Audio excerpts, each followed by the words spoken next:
I owe a few of my early engineers an apology.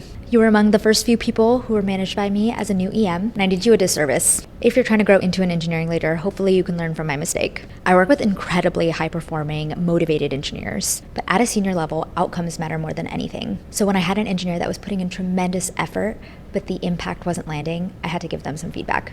And here's my downfall. I cared way too much about being liked. I made the classic early leader mistake. I gave feedback wrapped in a compliment sandwich with a nice little bow on it. You're doing great at X, but here's the thing I really want you to work on, but don't worry, yada, yada, yada. You can probably guess what happened. They didn't understand the seriousness of the feedback, and when performance reviews came around, they were surprised. You should never be surprised. There is a difference between being nice and being kind. Being kind means giving feedback clearly, directly, and as early as possible. Of course, it's going to be disappointing to hear, but it's my job to make sure they understand the severity of the feedback so that they can take action. Now I say something more like, hey, I have some serious feedback I need to speak with you about. If you're going to be successful here, here's what I need to see change in the next X months. I've written down the feedback, I've given you some examples, and I've also come up with a couple action steps that I think you can take. But I'd love to hear your perspective and your ideas, and we can work together on this. It's so obvious to me now that being direct is so much kinder than padding feedback with a bunch of compliments. Lesson learned. Hopefully this helps you.